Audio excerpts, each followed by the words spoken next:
the internet, and welcome to season 368, episode 3 of DAILY ZEITGEIST, a production of iHeartRadio. This is a podcast where we take a deep dive into America's shared consciousness. Did I get that right? Yeah, America's shared consciousness. You did. We now have a YouTube channel. This very episode you can go watch on YouTube on Friday at Daily Zeitgeist Pod on YouTube. It is Wednesday, December 11th, 2024. Yep. It's National Stretching Day. Get your stretching in. Like, stretching is vital. That's the one thing, one piece of wisdom my grandfather imparted on me before he passed away. We joke around a lot on this show. Yeah. But one thing that we don't will get fuck serious around. About, don't fuck Stay around limber. Stretching. Stay limber. You're going to miss it. Keep those hamstrings loose. Keep that back loose, baby. You know what I mean? Also, it's National App. Don't fuck a fucking app. So anyway, yeah, stretching. We'll keep it to stretching. Fucking app. What about app developer Luigi Mangione? Was he an app developer? I thought he was like a... That's one of the ways that I've seen him described. App developer. Oh, wow. App developer. App and app developer. Yeah. Checked in. Goddamn. My name is JackO'Brien, a.k.a. Luigi Mangione. Courtesy of Vanadium Silver on the Discord. You know, we're all trying to jump on the bandwagon. But yeah, I've been where he's been. I also have big eyebrows. That would be a dead giveaway. Were I on the run and just eating at McDonald's across our great nation. Anyway, shout out to Vanadium Silver. I'm thrilled to be joined, as always, by my co-host. It's Mr. Miles Gray. It's Miles Gray, a.k.a. Jingle Bells, Zeitgeist Smells, Miles laid an egg. JackO'Brien may have peed, water ice run down his leg. Hey, it's water ice probably. That's a hand sandwich on the Discord. Thanks for that one as we explore the world of Jingle Bells, Batman Smells. It's definitely water ice. The format. Okay? Yeah. I know, man. Yeah, it's water ice. It's lemon. It's the lemon one from Rita's. Do we get any alts on the some people just check in there. People posting some Jingle Bells Batman Smells shit in there for sure. Hey, our guest who we haven't introduced yet. What was the version of that you heard growing up? It was definitely that one. Okay, but sing the whole way. The one about me pissing my pants. The water ice. Yeah, everybody knows that every Christmas Jack comes in the water ice. I'm curious if both Molly and I have the same ending. I know, that's what I was trying to figure out. From the San Fernando, from North Hollywood. Okay, Miles, we're like a detective pair who I'm like, buddy, I'm one step ahead of you. I already asked that. That's why you're the best, O'Brien. And then I put a gun to Molly. Now sing this shit. Wait, okay, so Molly, finish it. It's Jingle Bells, Batman Smells, Robin laid an egg, right? We on the same page? Batmobile lost its wheel. And? Forget. Something. The Joker. The Joker ran away? Okay. Yes. Okay. Did you also hear Joker took ballet? No, never heard the Joker took ballet. Wow. See, everyone's in their fucking bubbles. He's actually, and that's why he has such good footwork. I was going to say, that makes a lot of sense, actually, now you say that. He's really agile. Yeah. Actually, now that I think about it, that's probably the smartest one. He's very nimble. That's always the thing with linemen in football. They're like, he actually took ballet, and that's why he has such good footwork. Oh, I remember that shit in the 90s. Yeah. Holy shit. And then you get to picture these big giant guys in little tutus. Oh, they should do the Nutcracker. You got to wear the tutu, dude, or else it's not ballet. Okay. You guys worked up to point shoes yet? Yeah. I stood on point for 15 minutes. It was the hardest thing I've ever done other than two-a-days at the Ohio State University. Exactly. Miles, that voice you keep hearing, that face that the video viewers have already seen, is one of our favorite guests to have here. A brilliant, talented writer, podcaster, producer, has written for publications like The New York Times, The New Yorker, producer on Everybody's in LA, one of my favorite shows of the last year.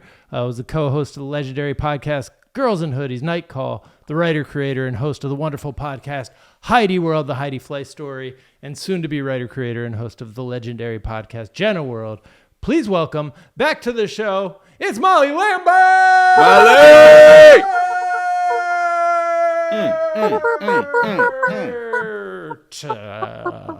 I got a vuvuzela. Oh, I got a vuvuzela.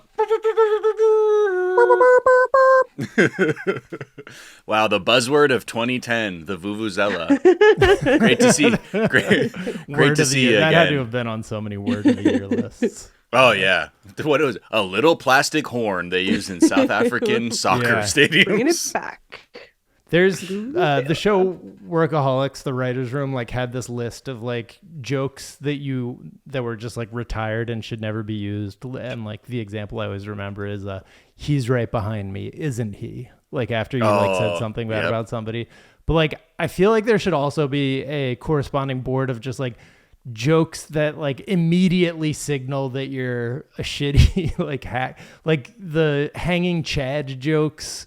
The vuvuzela jokes were so fucking popular. Like they just like immediately sucked right away. But like the hacks just like pushed through. Yeah. In 2024, it's funny fresh. Again. It's fresh and funny. It is. And we back. Yep. He's right behind me, isn't he? He's right behind me. The vuvuzela is right behind me. Isn't he? This is so wild. On the Today Show's website back in 2010, they declared spill cam and vuvuzela the top words of 2010. Spill cam being the fucking like Deepwater Horizon camera. What a fucking balance. There's spill cam and vuvuzela. Okay. I thought that was like a social media thing where you're like, welcome to the spill can where I spill it, bitch. No. This is the spill cam. Yeah. Welcome to the spill cam. Wow. Hose. That really says a lot, though. Spill cam and vuvuzela. Yeah. And the one that we forgot about, the spill cam. Because we, any of that climate stuff, it's just, ugh. Try and use that in a joke, and someone goes, "Oh, spill cam, dude! I caught that shit in 2010, Deepwater Horizon. I was there." By the way, an update in the Jay Leno story. I will say. Oh shit! Really? Not really. But the Pope has shown up with some facial bruising. So the Pope might be in on whatever weird fight club that Jay Leno got his ass whooped in, Senility. Yeah. Right. Falling down. Just strange bruises that come out of nowhere. Having terrible balance. Skin is made of tissue paper. And guys, stop making fun of Irish people. It's not our fault. Our skin is made of spinny bat. Not our fault. Is the Pope? The Pope ain't Irish though. Argentinian. No, but you know what? He is Catholic. Yeah. So basically, stop making fun of the skin of Catholic people. Okay. Yes. Yeah. Stop making fun of our tissue paper skin. They ran out. Right. They used up all the good skin on everybody else, and then they were like, "Oh, we got this leftover." You got any melanin left, God? Nah, but I got this tissue paper. Permanent cloud over it. Just stick them there. They'll be fine. Molly, it's wonderful to have you. We're going to get to know you a little bit better in a moment. But first, a few of the things that we're going to be talking about in today's episode. We are going to check in with how the internet is responding to the revelation of who the assassin is. He is Luigi Mangione, as we talked about in yesterday's trending episode. We're really in a place where people are looking for the similarities, not the differences. He's full of conflicts, seems to be not an Ayn Rand fan, but like aspirationally an Ayn Rand fan, which is even worse than being an Ayn Rand fan. Yeah. That and Infinite Jest. But a lot of things that people like, a lot of things people are liking. He's pretty hot, I think, is the main thing. I asked my friend what he thought of him, and he is a gay man, and he was literally tongue-tied for he was like like it was like cartoonishly like horny for this guy. It was one of the wildest. Say, group chats are lighting up. Right. Yeah. Oh yeah. With horniness for the shooter. Yeah. Truly. Luigi thirst. So we're going to talk about that, some of the conspiracy theories going around about him. I mean, I don't even have to say the number's 286, right? Y'all know what's up. 286 gang. We're out here. 286th Pokemon. Yeah. Yeah. We'll get to it. Don't worry, guys. We're read in on the numerology around a Pokemon that Luigi Mangione posted on social media at some point. Conservative pundits having a hard time with this one. Which vigilante am I okay praising? Kyle Rittenhouse. That's right. Where do I go? What is my brain supposed to do? Yeah, there's a lot of. We were wondering like last week, like when this first happened, like what is the corollary to this? I can't remember a time when everybody was so on board, because I wasn't like in the right wing manosphere when Kyle Rittenhouse was in trouble when he got in trouble for his little boo boo. Or Daniel but Penn. yeah, I guess that is a pretty good corollary, just for a very specific type of person. Mm-hmm. They have these people all the time. Racist guy with a gun. Yeah. It was the hot criminal that everybody was into.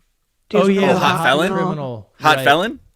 But a hot felon didn't murder, right? That's Jeremy Meeks. Yeah. We were trying to find a murderer with this high of a Q rating, Yeah. Like where people were just like this on board immediately. Chris Dorner. Yeah, but probably a little early. I feel like, I Dorner, don't know. I don't know that Dorner definitely split people. Yeah. Not everyone was on the ACAB thing back then. So there was definitely the people who were like, you can't corner the Dorner, and then other people like, what the I'm scared right now. Yeah. You're laughing and I'm scared. I remember people being like, oh, when they got him. Yeah. Yeah, sure. But I guess it wasn't as like widespread as that was maybe it was a local one too, because it was like the whole thing was that he was LA. LAPD who turned on LAPD for being racist. So everybody was like, yay. And then the LAPD like did such a bad job of finding him also that they were like shooting at old women in a car. In a truck, right? Yeah. Weren't they like cleaning ladies who were like just finished working or something? It was really fucked up. They were proving his point the whole time, just kind of like. Right. There's a lot of people. We'll get to some good police work being done. That's the Benny Hill by the way. Theme that I'm playing on a Vuvu. Oh, I know. You nailed it. We didn't even have to say anything. You nailed it. Anyways, we'll talk a lot of Mange. We'll talk a lot of. We'll get a little bit of visual karma to soothe our souls. We'll look at who Jeremy Allen White is playing after Bruce Springsteen. I had missed the Bruce Springsteen news. Oh, he's playing Bruce Springsteen? He's playing the boss. Okay, boss. All right, boss. He's playing Springsteen, and like they were like, this Bob Dylan one looks like it's about to clean up. Let's do one of those for the boss man. Clean up on aisle 10. Thank you. Clean up on aisle 286. Okay. Uh-oh. Those who know. Photographic negative of Mr. Incredible. All right, before we get to any of that, Molly, doing the meme talk. Before we get to any of that, Molly, we do like to ask our guests. Jack, that was wild, bro. I did not expect to hear you say that. You got me right there. By the way, I never know what the fuck they're talking about in those. They're like, whatever happened to her? Those who know, and those who don't want to know. There's like, then they'll add another one. It's like an inverse of an inverse. And you're like, what the fuck? Yeah. Never click through, but also never know what the fuck they're talking about. Molly Lambert, before we get to any of that bullshit, we do like to ask our guest, what is something from your search history? I mean, I was just reading about the hot assassin a lot. That's pretty much the main thing I've been looking at, is reading people's reactions, Just scrolling. Just saw the stuff about like what tweets he was liking and. So what are you learning? Like, give us the kind of profile that you've built. Well, everyone's like so confused by his politics because they're like all over the place. But me, I'm like, this is like the new type of person that everybody is now, which is like a mix and match libertarian. Right. Yeah. You know, exactly. like I don't like all of it. I like this part. This you got a point over here. Yeah, right. Yeah, totally. Yeah, when the only like confirmed statement to the police was like calling the guy a parasite, which I'm like, that has very strong libertarian vibes to me a little bit, you know, where he's like, he's just feeding on the people. Just get out of the way, you know? Yeah, totally. Which, you know, I like to see where we overlap. I don't like parasites though, generally. So that's pro-parasite. Something. I like the government because they're doing a bad job. Yeah. Well, I don't aspire to read Ayn Rand. I also haven't read Ayn Rand. So in that way, we're basically the same person. Yeah, same. Yeah. What's something you think is underrated? Underrated. Okay. Christmas. Think about it. Yes, go on. I hope that's it. I hope that's all you're Go on, child. Go on. Christmas. Think about it. Think about it. Yeah, I'll just stop there, actually. Yeah. Next question, Enough Your Honor. said. Overrated. Overrated? Uh-huh. New Year's. Oh, shit. Now now bring me there. I love this. Why? New Year's sucks. New Year's sucks. Christmas is fucking dope. Christmas New Year's fucking sucks. rocks. End of. Yeah. I think, what do you do on Christmas? What are you doing on Christmas? What do I do for What's your Christmas? Christmas look like? Yeah. And what's your New Year's look like? So I can get an idea.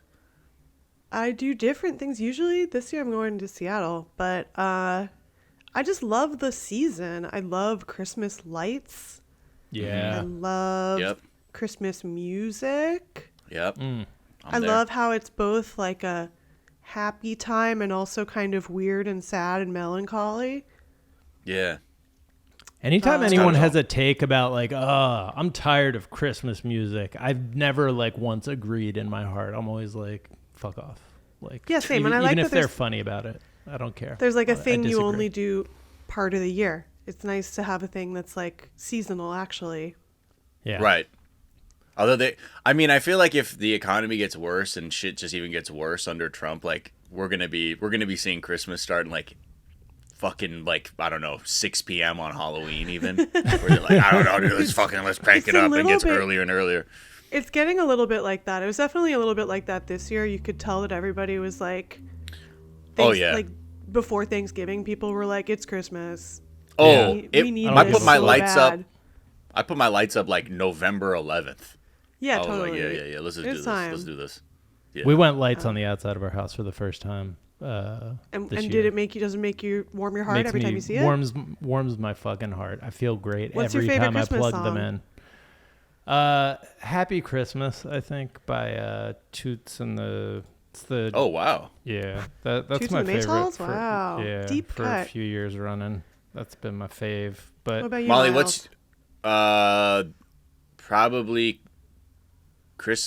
gift wrapping, the waitresses Christmas wrapping. That's a good one too. Wow, you guys are going so indie. And then also Feliz Navidad by Jose Feliciano. Yeah. That shit gets me, whenever I hear that fucking guitar going, my shoulders are like, Feliz Navidad. I don't know why, that gets me very active. And the Andy Williams shit, I love also all the Andy Williams stuff.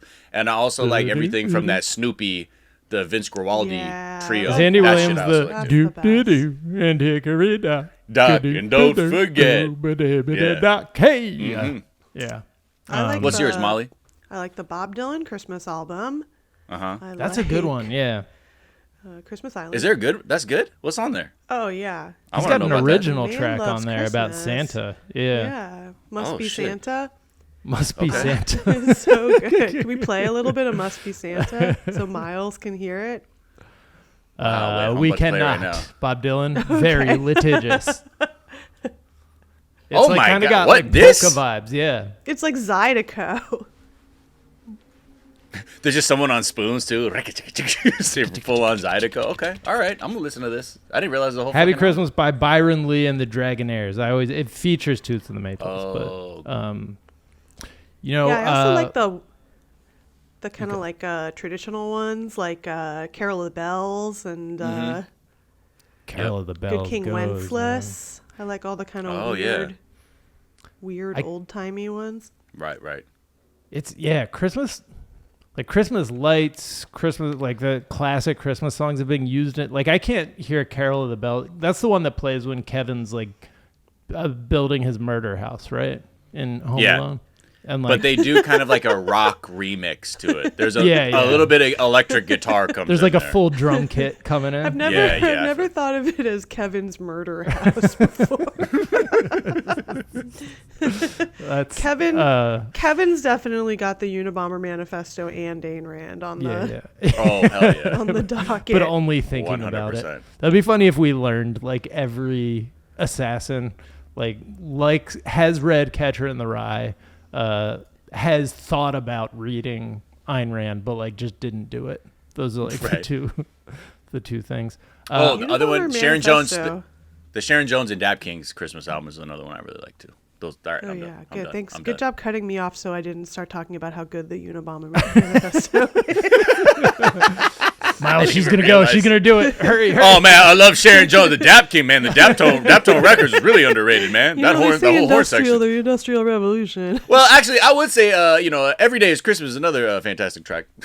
Do you think New Year's suffers from being after Christmas? Like, is that basically we're still? It just has we're hanging on so hard. I saw somebody from another country talking about like it's weird to them that Thanksgiving and Christmas are so close together because they're like, so you're going home for Thanksgiving and then you go back and then you have to go back home like a week later. Yeah, right. Makes no damn sense. Space it out more. Right. Yeah. I just think New Year's is like always anticlimactic. The pressure to have fun is too much.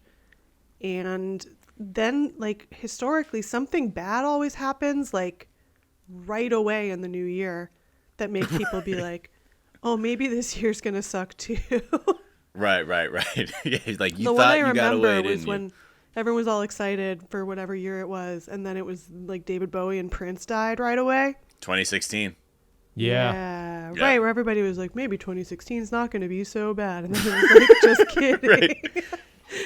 Or that year that my favorite flag, the Appeal to Heaven flag, got ruined. January 6th, just 6 days into the year. God. All right. It is a cool flag. We should take it back. Molly was talking about how cool that flag is before we started recording. I posted a picture of it. I saw it like a few days after the election and was like, hey, look at this cool flag. And then a million people messaged me and were like, take it down, January 6th flag, take it down. Like, take it down. Like I hadn't been posting because I was like too depressed about the election. And then it was just like, hey, I found a cool flag that makes me feel better. Oh, this is cool. And I made so many new friends. They can't, like, the whole thing of the Appeal to Heaven flag is that it's about the right to overthrow the government. It's like a Revolutionary War flag. So I was like, it's good to think about that. Maybe worth a thought. Maybe worth a think. All right, maybe let's take a Luigi quick break. Hey, has a couple thoughts on it.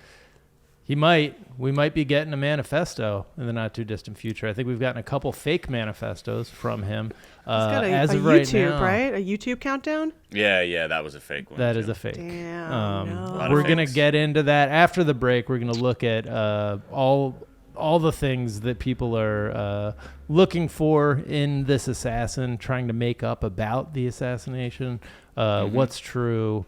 What do people just kind of hope is true? We'll be right back.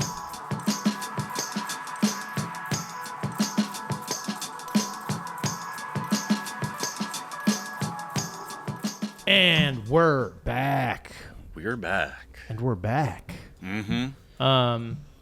And yeah, I mean, there have been conspiracy theories swirling around the shooting of Brian Thompson for a while now, even though didn't it just happen less than a week ago? 1 week ago? Yeah. Yeah. It's been 1 week, literally. Last Wednesday. Yeah, that's wild. I had missed this one because I don't watch CNN because I'm fucking weird, I guess. You fucking loser, dude. They say the dopest shit on there. They had they had their expert on law enforcement on, and he claimed that Thompson may have hired a hitman to bump him off for insurance purposes their law enforcement person said on CNN. That's so like he said it's a very good the body chance. Is still warm. And he said, like, yeah, I just want to read this because it's such good, also just like dumb cop talk. He said, it's a good chance, it's a very good possibility with these new photographs that they already know who he is. It's a very good chance of that. But I also want to say something else that I know these criminal investigators are looking into as it relates to motive. There have been times when people have orchestrated their own demise for certain reasons. We know that. And Data Badge is like, wow. I'm not saying this is the case, but as an investigator, for insurance purposes, absolutely. Absolutely. Insurance purposes, maybe they fear some type of investigation down the road. Maybe they don't want to leave their family just immediately, as disrespectful as the internet has been of this man's death, this is wild for the police to come on and be like, I don't know, maybe he killed himself, dog. You ever think about that? It happens all the time. We didn't find him yet. Must be something crazy. Exactly. Right. Exactly. Yeah. Because it ain't us. Can't be Occam's razor if the cops are bad at their job. It's got to be something crazier. Yeah. Don't look at how many murders we solve. Don't look at those statistics. Your Delco accent a little bit, or? Yeah, I was going like a little Philly. I don't know. That's just anytime I hear a cop trying to sound smart with very good possibility of the perpetrator in the case had orchestrated himself into the position. Self-orchestrated. Yeah. Like a one-man band. I thought this was interesting because it felt like the conspiracy theories didn't come out as fast and loose as they usually do with things like this. Because everybody was just they're I know that why. Makes sense. Yeah. Yeah, right. Right. Yeah, totally. Yeah. We're trying to put our own reasons on top of the thing and on top of the news story, on top of the motives of the people in the news story. And in this case, people that are it's just people he are was gonna expose the pedophile ring or whatever. And this time, really, it seemed like people were just it took a few Clear days, cut. and then a few days later, now there's conspiracy theories. Yeah, now that he's caught, or now if it even is him, because there's definitely a large group of people who are this is just a patsy. Well, who knows who this guy is? Here's what I saw a lot of yesterday: is not that he's a patsy; it's that he's CIA. What? Because Go on. Hold on. I'm here. I'm listening. Okay. He's CIA. He's not the guy. They're using him as the guy, and he's willingly consenting to be used as the guy because he's CIA. And they're trying to make it look like they found the guy and they are on top of it. And the reasoning that he's CIA is that he went to Penn, right? Mm-hmm. And they recruit a lot of people for the CIA from Penn. Yeah, Ivy League. Sure. And he's got somebody he's related to is a Republican politician. And his cousin, Nino Mangione. He's a Maryland State Assembly member for District 42A. I've already done the digging. He's also Trump's regional chairperson for the last campaign, it turns out. You can also see the most it is elaborately Italianly named Nino. people. Nino Luigi Mangione, yeah. It is, you can see the right wing is twisting themselves into knots because they're well, what do you mean he's a rich white guy? Not what are you supposed to do with that? And his cousin's a full-on Trumper, fully down for the whole thing. Yeah, so they're kind of what do you... They're let's leave his cousin out of this. He's an innocent bystander. Let's not look too deeply. Imagine if that guy was a Democrat. It's a little bit horseshoe theory of well, everybody hates the healthcare companies. Yeah.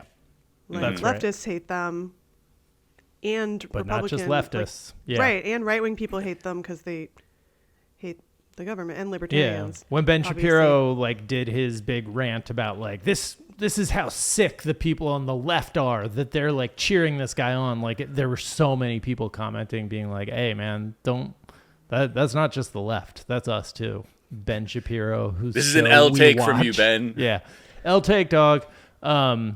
I do just want to go. It's just so wild to me. I don't know. We talk about it a lot that police may be a bad idea. Just the fact that that guy just came up with that theory to make himself sound smart. And now, like, guys with guns who can end your life are trying to prove that theory correct. Like, that's how policing works in this. It's just like, well, we said that. And so now we're going to, like, try and make it so. Yeah, he had to do some, like, status quo improv, though, too. Because he couldn't be like, well, I'd imagine based on how our healthcare system is. I mean, you've anybody who's tried it. I mean, you would get fucking mad out your damn mind and probably want to kill somebody. Like, and he had to be like, so yeah, it's probably like could be a hitman, tried to off himself, probably something like that. Could be one of those New Jersey drones that flew over the Hudson, or one of the rivers or some shit. Interesting. It went from like, this guy's John Wick. Nobody knows who he is and will never know anything about him, including his motive, which seems pretty obvious but could be something else. Right. And then like 2 days later, it's like, no man, this guy fucking hates the healthcare system because he had a spinal injury. Yeah. Right. And people were saying, too, they were like, it's because he had the spinal injury. He's like an active, ab-having guy. And then he suddenly can't do anything active. He's like in bed, got to think about stuff for months at a time. It was motivated by his abs. He saw his abs atrophying. He did a bunch of psychedelics. Yeah. Mm-hmm. And saw, saw himself inside a bullet going out of a gun. This is what's going to. This is I think that's a Nas track. This is what's going to end the psychedelic. And it is like the right wing people can't get mad because they love guns so much. So it is kind of like, all right, well, he's a vigilante shooter who like took the law into his own hands. We like historically love that. Yeah. So guns don't kill people. Italian guys kill people. Okay. It does feel really, like. Is he the only Italian guy who hasn't watched and taken to heart the lessons of Godfather? Like, he didn't know to just like drop the gun right away, get that shit out of there. Take the cannoli. Mm-hmm. Yeah, well, like also when Michael hits the judge and the captain of the other family, like he in the restaurant, he shoots them both and they tell him to just drop the gun right where he is, and then walk out. Nobody will be looking. Yeah, why didn't he study the history of his people? Thank you. It's called science, brother. Yeah. Oh, you haven't seen Ken Burns' The Godfather? The Godfather is a big Christmas movie. For reasons I don't fully Christmas understand, movie. but it's... reason for the season, you know? Yeah. God and fathers. God and the Father. So some of the conspiracy theories that have happened. Some people suggested he actually wanted to get caught, so they like want everybody kind of wanted him to be a Batman villain, and like he had done some of the work for them by like writing on the bullets already, but. Their theory is like he went to that McDonald's knowing that McDonald's employee was gonna recognize him. Should have taken ballet so he could have danced away. Yeah, exactly. Just like the Joker. Fleet of foot, like the Joker. But in that movie, the Joker in The Dark Knight intentionally gets caught. Also, in every movie that came out after The Dark Knight, that happened. That's also why this guy's politics aren't that confusing to me, because it's like, yeah, he's like some guy who saw The Dark Knight. Saw The Dark Knight when he was like 9 and was like, well, my personality is completely changed. I want to watch the world burn. Right. Yeah. Ooh, I'm like that guy. I'm going to get this nurse's outfit. So that idea that he was caught on purpose was validated when it surfaced that Mangione posted a countdown clock on YouTube counting down to, quote, the truth, along with the message, if you see this, I'm already under arrest. And it's very compelling. I heard about this. I was like, oh, and it seemed to be counting down to today's date, December 11th. And then some asshole on the internet had to go and analyze the timestamps and figure out that the video was uploaded to YouTube after he was arrested. They should have gone. I mean, that one's it's not even a good one, though. I get that they want to chum the waters to get people to be like, ah! But I'm like, it could have hit harder than that. It should have just really linked to this episode of the Daily Zeitgeist. Exactly. Thank you. Oh, shit. Whoa, guerrilla marketing. Here we go. But let's get to 286, bro. Let's get to fucking brass tacks. All right. Yeah. What is that? What are you doing, Bane? Wait, hold on. What was that? I'm just trying to see it. Like, I want to kind of spread the theory that, like, it could have been me, you know? Oh, wait. We're Let's all see. Luigi Mangione. Can we get, do you have, like, a hoodie or something? You can. You got a green jacket Wait, on. can you smile for us, Jack, since it's a video episode? Oh. Yeah. Wow. Yeah. Oh, okay. Halloween costume. He has a better smile than me, but no, that was chill too. It's good. Beautiful he smile. had such a good smile that he lowered his mask to just like do it one time when he was actively trying to hide his identity. That's where people were really getting anti-Italian with it. They were like, "Oh, the man couldn't stop himself from flirting." This horny, hot man. Yeah, and I mean, he also couldn't fucking pluck his eyebrows. That is my one. Like, if he was intending to like stay on the run, just pluck your eyebrows. That is. Or he should have had a beard. He should have had a beard first and then shaved it. People were saying. Yeah. He was unfortunately pretty easily identifiable by his beautiful smile. I know, just like that $1 million smile. He was incredibly hot officer. Even after his politics have come out as being confusing, because everybody I knew was thirsting for him because they were like hot leftist assassin. Mm-hmm. And then when it came out, he's like hot libertarian assassin.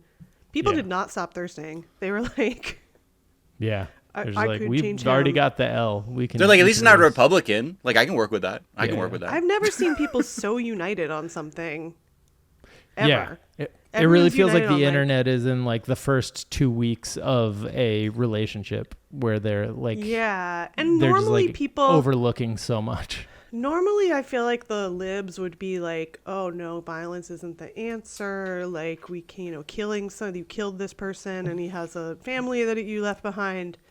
But it seems like everyone's kind of like so fed up with everything that they're just like, I mean, fuck it. This guy was killing people.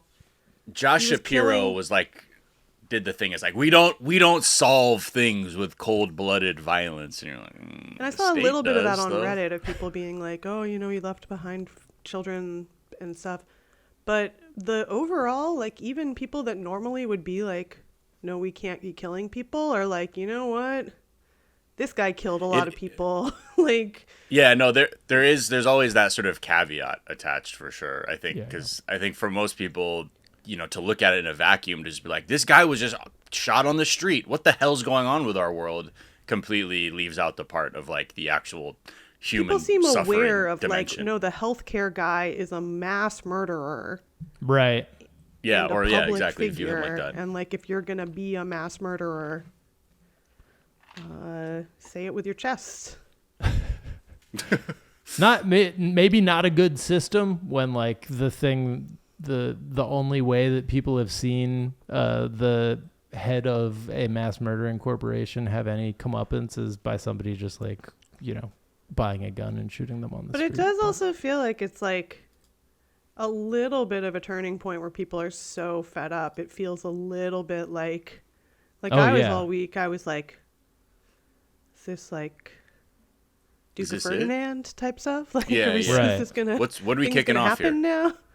It does feel like this is like this is the same sentiment that causes revolutions. It's just, it feels like we have a different world with like social media, like instead of. Right. It just feels like, okay, everyone's tired of living in fear under the thumb of like horrible, disgusting CEOs. Yeah. Who should be afraid of the people and aren't. Yeah, right. And now they seem afraid. Elon Musk keeps like trotting his child out now because a human shield. I know. This. He's bringing one of his children. He's never seen with his children ever. He's like ever to the point where I was like, children. That's an actor. That has to be an actor because I don't think I've never seen him acknowledge his children. Like a baby around to be like, don't shoot. But you know what? Sharpshooters, they'll avoid the baby. They'll shoot around the baby. Not that we're advocating for that. That we're advocating, but it does seem like across the board, everybody's like, well, maybe it's good that these people should. There seems to be a sentiment here. Yeah. The way we all live in fear, which honestly is very Gotham City of everybody to be like. Right. You know what? No one is safe. Everyone in charge is bad. Maybe we need a rogues gallery. The most elaborate. Poison Ivy did nothing wrong. I mean, she was just trying to save the world. She's trying to save the planet. Mm-hmm. Yeah. So the most elaborate Luigi Mangione conspiracy theory right now involves Pokemon.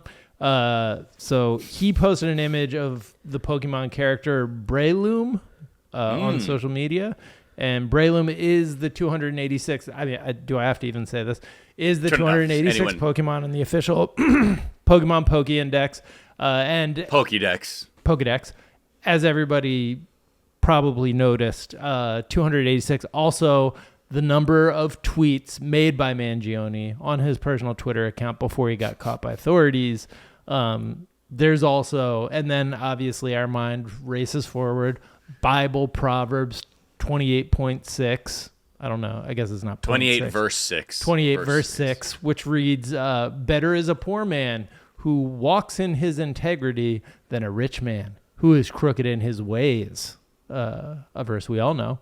And then there's also denial code 286 in the health insurance industry, which is applied when a healthcare claim is denied due to not meeting the appeal time limits. Wow. That said, I bet you could find any healthcare code and it would be some fucked up thing. Some fucked up denial code. I'm pretty sure all the denial codes are probably bad. I'm going to add one on top of there and say it could also be 286, meaning like when you 86 something on a menu if you work in a kitchen. Right. So it's like I'm going if I were 286. Yeah. If I were to. And that would suggest that this is a 7 situation and there's another victim out there that we don't even know about yet. Right. And Mangione's going to have Gwyneth Paltrow's head sent to him in a box while he's in prison. That would be my guess. That could also just be the shrooms he was taking, though. It could also, so he might have posted Breloom because it is just a cool-looking Pokemon that looks like an adorable magic mushroom if it were an animal. Let me see it. Show me in the chat. Everything is true and false at the same time. It's quite beautiful. There's Breloom. There's a little Breloom. Oh, so cute. It's like if a little tree frog was also a mushroom. Wow. Yeah, and had hooves for hands, a little like a T-Rex. dinosaur. Yeah. You could show me any Pokemon, and I'd be like, oh boy, Luigi Mangione. The fact that his name is Luigi Mangione also is Bella. We love. Yeah, it really is. My friend Bella. and I were talking a bunch about. There was a thing on the Bill Simmons show the other day where he was talking about if Kobe Bryant had grown up in Italy, how he'd be Kobe Bryantini. The fuck? And then when it came out, this guy's name was Luigi Mangione. My friend and I were texting Kobe Bryantini. Kobe Bryantini. Wow. That's pretty great. All right, let's take a quick break. We'll come back. We'll do some more Luigi lore and some other things. We'll be right back.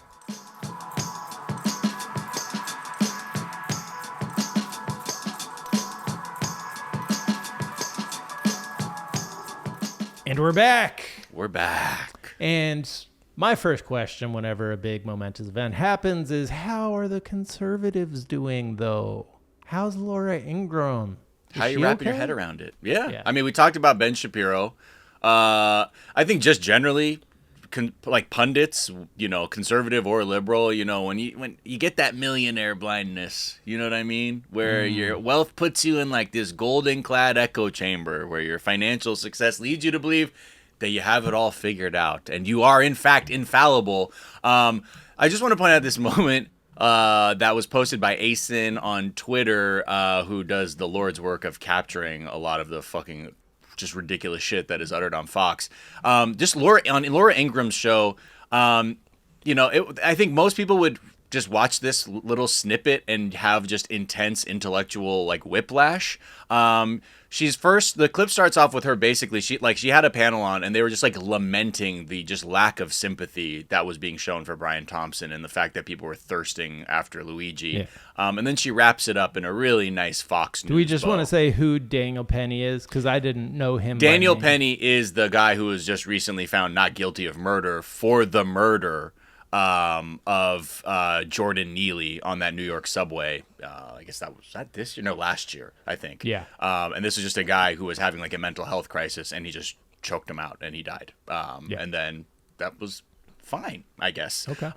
So here is Laura Ingraham going off on just what the fuck is going on. America is just sick. We'll dig into it later. The Instagram posts from nutbag people, which I was sent in the commercial break earlier, crazy. Like, he's cute, and people celebrating this. This is a sickness, honestly. It's so disappointing, but I guess we shouldn't be surprised. Gentlemen, thank you so much. Mm-hmm. And up next, the other big news out of New York, Daniel Penny. A lot of people think he's a hero, and tonight he's not guilty. My take next. What the fuck? Like, it's just so fucking wild to be like, yep. Was her take also monstrous? Also makes me sick to my stomach on this one too? Oh yeah, I mean, like she goes on. Yeah, of course. It's really again. It continues on CNN, your favorite channel. Scott Jennings, who's like their main conservative, just weirdo who likes to scream at Audie Cornish, was also tried to do a thing where he was trying to be like, people need to get it through their heads. Like, that's bad. What he did is bad. And then there's also good guys. So here, let me break it down for the left real quick. This is Scott Jennings. Can't seem to tell the difference between the good guys and the bad guys. People on the left. I'm asking you whether you consider this person. We had people praising Luigi. I want to know whether you think that, as Congressman Crane does, that Daniel Penny should get the Congressional Gold Medal to recognize his heroism. I'm not asking you about anyone else. I think he ought to get medal. I think they ought to build a statue to this guy in New York City. Okay, that's them talking about Daniel Penny. Daniel Penny again. Okay. Yeah. Let me just help you understand. If you're on the American left tonight, here's my chart. The good guys today, Daniel Penny. The bad guys, Luigi Mangione. It seems to me. How do you? Everybody what's on the the left, chart for victims?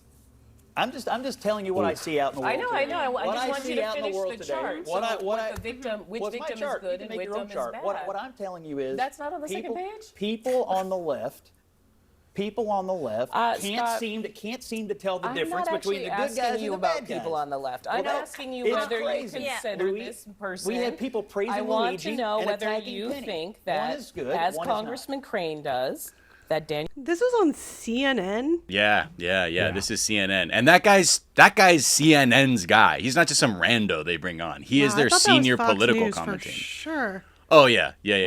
I mean, shout out to Audie Cornish for being like, they're like, what's your analysis breakdown? What's your framework for the victims? Yeah, and figuring out that. Have logic and sense, and the other guy's like, no, pure emotion, pure racist No. That's bad. I mean, obviously, build a statue to him. Yeah, if you're at a BLM rally, you're fair game. If you're a person of color having a mental health crisis, you're fair game. If you're a white, wealthy guy, just trying to make the line go up for your shareholders. Do you know how scary it is? Do you know how brave they have to be to go into work every day, having made $25 million the year before, and like know that the haters are going to be mad at them? It is interesting too. It's like the right-wing people, including that guy. It's like they're not calling him a terrorist.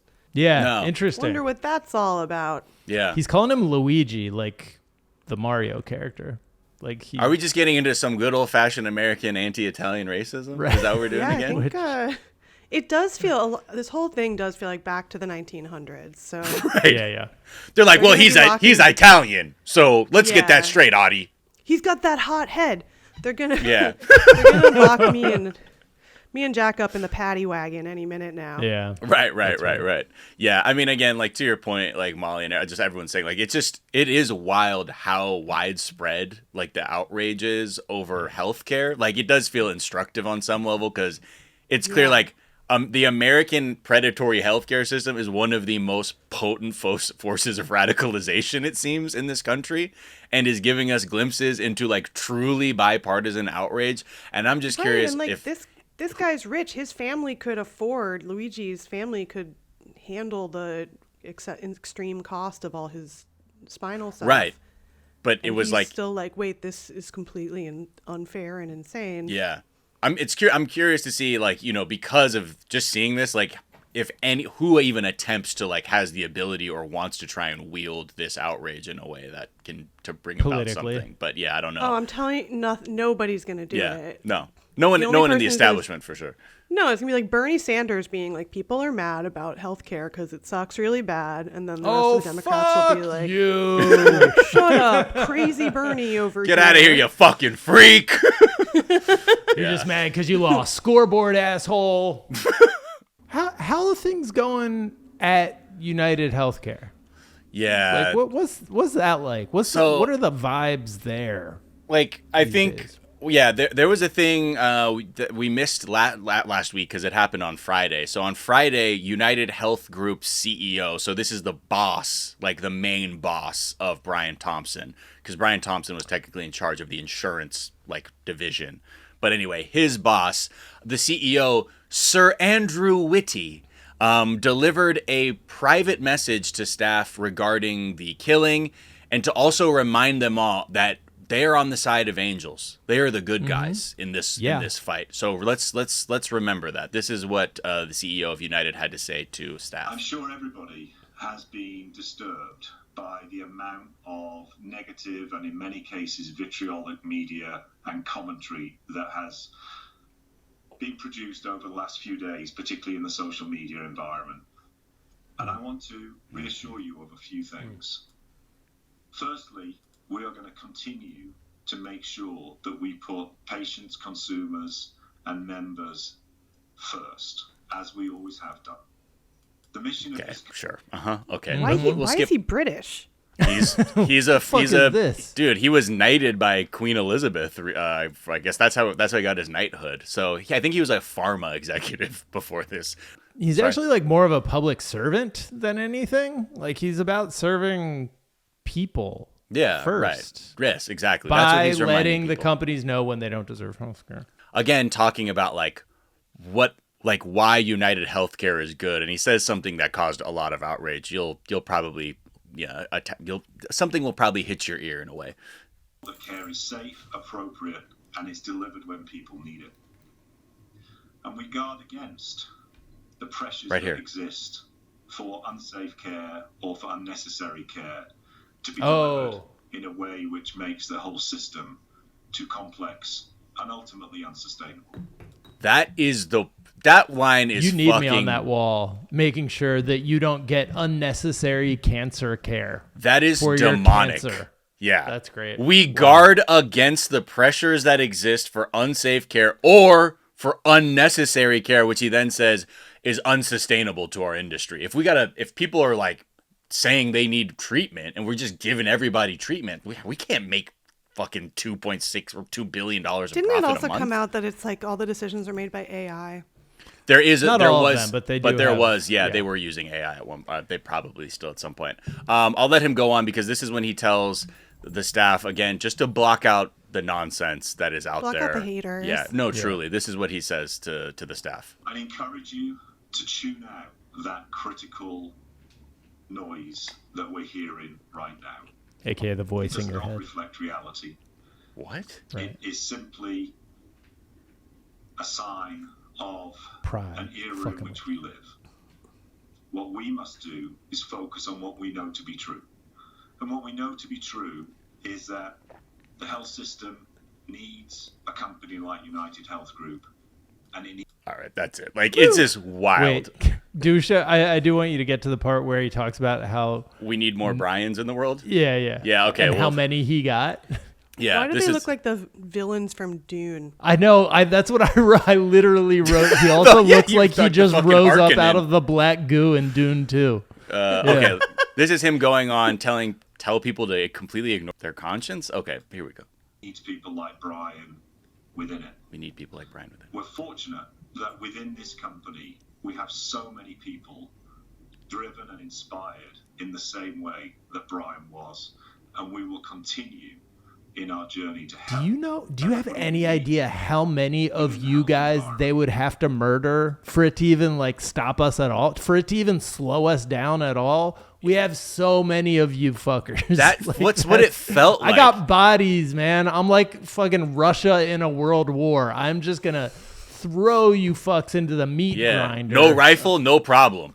Okay. Yeah. Just pick up the one off the dude who drops his. The guy next to you will have security, and so when he gets shot, you can then take his security. Yeah, it is very, again, because when all of this is sort of masking the whole thing, which is we must deliver shareholders value by any means necessary, even if that means people die and there's potential retribution for us. That's just our ethos. That's your job. That's our mission statement. Yeah. Also, this guy, Sir Andrew Whitty, his last take-home pay package valued around $25 million a year, and he is also also under investigation for insider trading, like Brian Thompson was. Well, shit. It is just also like every picture, like just the accidental agitprop that is happening right now, because every picture of Luigi Mangione, he looks awesome, and every one of these guys, like that guy looks like he just came out of the Black Goon Dune. Like Brian Thompson, how do they only have 2 photos of him? Like they're trying to make the case that he is like a good father and shit, but like they haven't shown anything other than they're not LinkedIn profile pictures. Their usual like AI. Their usual playbook for being like, we need to generate as much sympathy for this victim as possible. Like they're not even doing that, where they're like, here's a video of them coaching a little league team or whatever. I don't know, because all the energy feels very much like a lot of like, especially, I mean, most pundits are doing the thing. They're like, guys, this guy isn't cute. It comes off as like, guys, smoking isn't cool, so don't do it. Right. And then they're like, yeah, all right, dude, this shit looks pretty fucking cool to me. I like smoking. Sorry. Yeah, right. It's just, it's like interesting to watch how the media is trying to sort of like navigate this, because on one hand, like, again, you do the thing where you fully lay bare all of the ways that the health insurance industry is predatory and is just built on grinding people down to dust in the name of profit. Or you kind of do this weird half-ass dance where you're like, he may have had a gripe, and then also like, was that our ghost guns problems? I don't know. You know what I mean? Like it's they haven't kind of coalesced around a single talking point that they're going to use to try and deflate. Well, because they can't argue that he's not hot. It's really funny. Unfortunately, and it is like everyone I've ever known is like, yeah, he's hot. Can't deny it. It's really wild. He's not even like, which is crazy because most people have all kinds of different types, you know, but it feels like it's like in the way that everyone's like, yeah, Sydney Sweeney's hot. Can't deny. She's like regular He's a hot. 4-quadrant hot. Yeah. Yeah, he's just like, everyone's like, yeah, everyone, that's the, we all agree. Yeah. Hot Italian guy with abs, even if that's not your thing. Yeah. They're like, that's so 2009 Jersey Shore, but you know what? No, he is Jersey Shore, but it is like, that's the appeal. And then again, there's like nothing they can really say about his upbringing or anything, which is normally where they'd go with this, is like troubled Luigi young man. Mangione was no angel. Yeah. Yeah, they're not doing that at all. He smoked marijuana. Like, oh, he went to an Ivy League school. He's like a tech engineer or whatever. He's stuff we all tell the our stuff kids that they're we tell our kids to do. He literally learned to code. Yeah. The one thing I've seen like in the sort of comment sections of like Fox News and the New York Post is a lot of people beginning to attack universities. Like that seems to be the one thing. That's what I would think would be like, that they'd be like, oh, it's the kids getting elites. Radicalized at our colleges, which by the way, not really what happens. No. The Reagans put a stop to all that. Well, Molly Lambert, what a pleasure having you on the Daily Zeitgeist as always. Where can people find you, follow you, all that good stuff?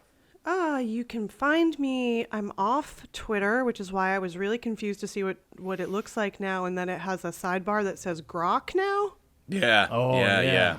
It's been there for a long time. You're missing out on the developments that Grok has brought us. Oh my God. You know what Grok is from? It's a sci-fi thing, right? Yeah, it's a sci-fi thing, but it's like a right-wing sci-fi. Yeah, like, a lot of those sci-fi what is that writers book called? have- It's a book. It's by the guy who did Starship Troopers, but Starship Troopers is like the movie Satire. is Is a satirizing satire of the thing. stuff that's in the book. But in the book, it's just presented as like, yeah, wouldn't it be awesome to be a Nazi? Robert A. Heinlein's sci-fi novel Stranger in a Strange Land. Yeah, that's right. And Elon Musk loves Grok for some reason. Yeah. Because he's a loser. He loves yacht grok.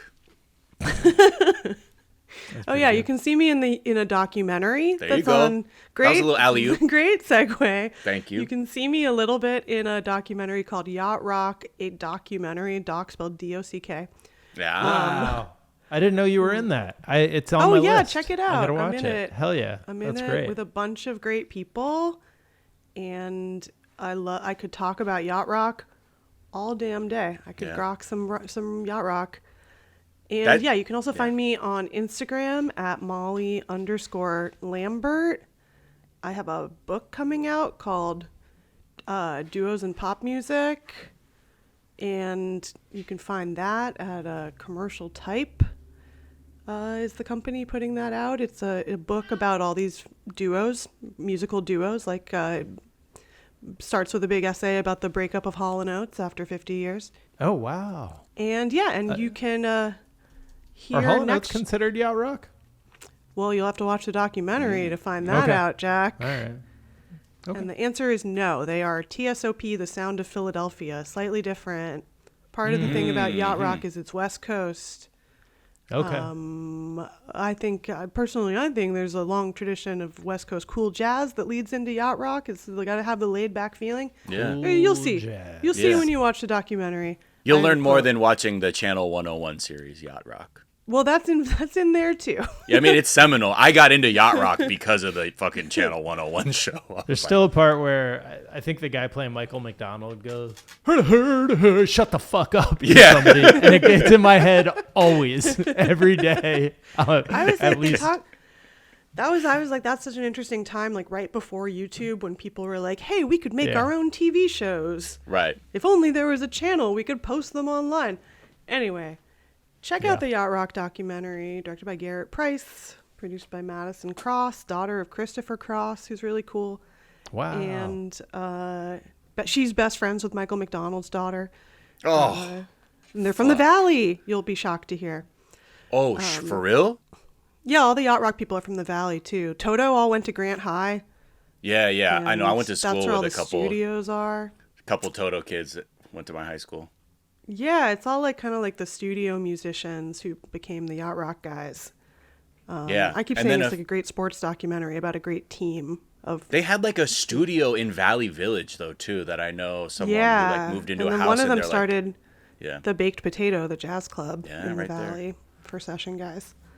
Anyway, check all that out, and then next year you'll be able to hear JackO'Brien, a podcast also about the Valley and the history, the rise and fall of the porn studios in the Valley and the entire porn industry, and Jenna Jameson, the biggest porn star of the 90s and 2000s. So get ready for that. Voices from Miles and Jack. They don't even know what they're doing yet, but they're going to be in it. Hell yeah. Then it's going to be amazing. That was the thing that sealed it. It's going to really put it over the edge. No, I'm so excited for that show. It's going to be amazing. Is there a work of media, Molly, that you've been enjoying? Yeah, actually, I've been reading a book that's a diary of the Shakers that I found in a free library. And it's the Shaker community in New England. And it's the most interesting book. It's just a diary of stuff happening around the Shaker community. And all the entries are like, put up the barn today. Right. And then like next day, like, too cold, no work on the barn today. What year is that from? It's from the 86. Yeah. Yeah, 286. It's from like the late 1800s, and it turns out it's actually from when the Shakers were starting to kind of die out because of, get ready for it, the Industrial Revolution. Ah, damn it. So they're kind of like trying to preserve the traditions, but they keep losing people because it's like, oh, they got a job at the factory. But it is like it's an interesting book. A lot of stuff is like having a nice Thanksgiving. There's a part that's like observing this new thing called daylight savings time. They're being radicalized by daylight savings. Amazing. I had to run off camera for a second to stop my cat from knocking something over, but I'm back. Damn, you're a pro. I didn't even notice. I just use my long arm that you can see on this YouTube. You listen to the Bill Simmons podcast? I listened to it because somebody said he mentioned me talking in the Yacht Rock documentary. Oh, nice. But also, no, my friend texted me specifically about Kobe Bryantini because she saw a tweet about it. And then we were just like laughing all week about Kobe Bryantini because it's so funny. And because you get to hear, it's funny when Bill has a funny voice for podcasts and he says like, Kobe Bryantini. Yeah, Kobe Bryantini. Hey, really? Hey, Kobe Bryantini or something? What if his name was Kobe Bryantini? And people, I just thought that was so funny. And then when this came out and the guy's name was Luigi Mangione, my friend Sarah and I literally texted each other at the same time. Right. Kobe Bryantini. Amazing. Miles, where can people find you? Is there work of media you've been enjoying? Everywhere that has an @ symbol. Miles of Gray, including Blue Sky, particularly Blue Sky. Try over there. You can also find Jack on the Basketball Podcast. Miles and Jack got mad. Boosties. You can also find me talking about 90 Day Fiance on 420 Day Fiance. Let's see. Oh, man, a tweet. This is from Nate at Homo Classical. It's a photo of all the Sex and the City gals sitting down at lunch, and it says, Miranda, the shooter did what he had to do to fight against a corrupt system. Charlotte, but can you think shooting someone is right? Samantha, honey, he could shoot inside me anytime he wanted. Wow. Carrie, Big is moving to Paris.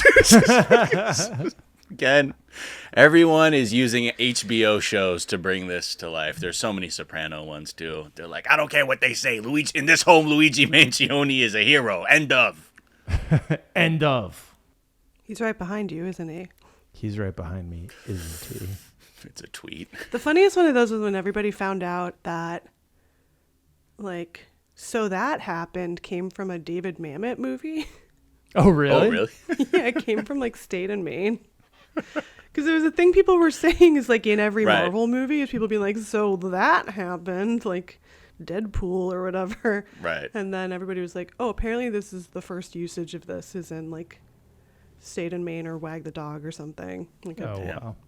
A work of media I've been enjoying on Blue Sky, Aaron Stewart on at Bad Ideas .bluesky.social tweeted, fuck, I think we totally forgot that part in Dune Part 2 about not falling for charismatic, violent folk heroes fueled by vengeance who look like Timothy Chalamet in a hoodie. You can find me on Twitter at Jack_O'Brien. You can find me on Blue Sky at JackOB, the number 1.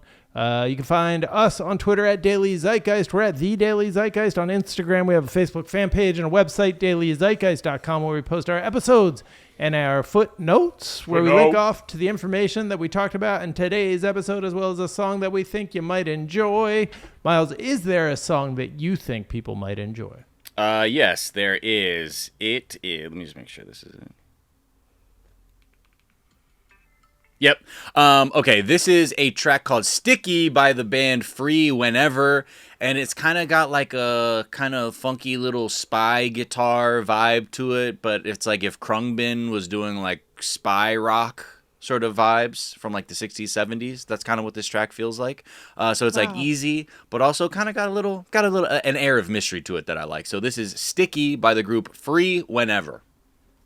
Amazing. All right, we will link off to that in the footnotes. The Daily Zeitgeist is a production of iHeartRadio. For more podcasts from iHeartRadio, visit the iHeartRadio app, Apple Podcasts, or wherever you listen to your favorite shows. That is going to do it for us this morning. We're back this afternoon to tell you what is trending. Yep. And we will talk to you all then. Bye. Bye.